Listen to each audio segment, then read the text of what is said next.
Profesionais sanitarios do Hospital da Barbanza reclaman máis seguridade no centro. Dende a súa apertura, hai 27 anos, só hai un garda para garantir a seguridade dos sanitarios, nun momento no que a violencia cara a eles está a incrementarse.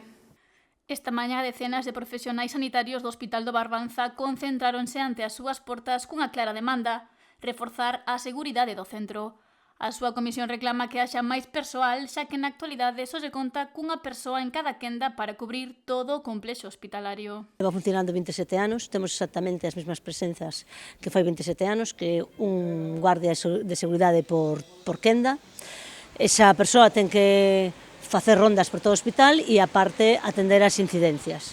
En esos 27 anos, evidentemente, hai moita máis carga asistencial e, ademais, sabemos que últimamente hai moitos máis incidentes de violencia contra o persoal que traballamos no sistema sanitario.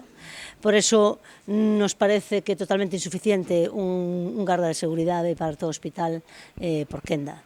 Lamenta que a resposta que lles dá a xerencia da área sanitaria sexa que teñen razón, aínda que hai un pero. Como a seguridade é unha subcontrata, que hai contratos que teñen unha vixencia, hasta dentro de ano e medio que non remate a vixencia deste contrato, pois non se plantexan aumentar o número de presenzas.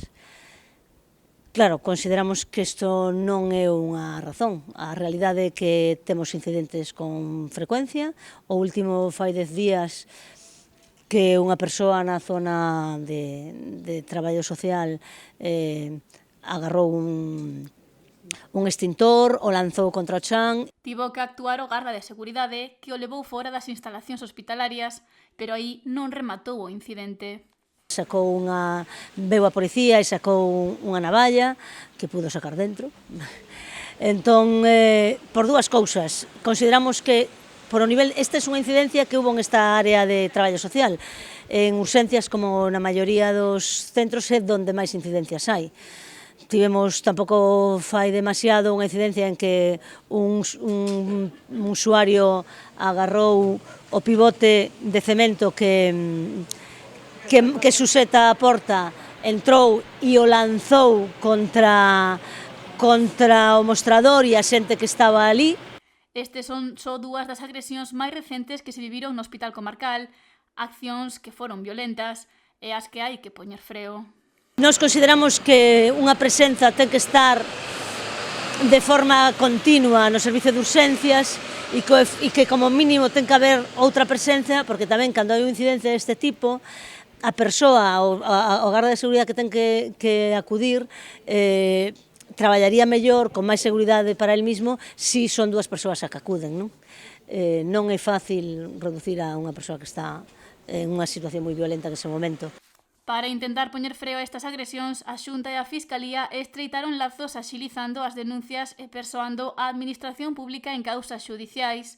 O Goberno galego puxo en marcha máis medidas que os profesionais ven insuficientes. O que están facendo son que temos aí en marcha cursos para enseñarnos como actuar en casos de violencia.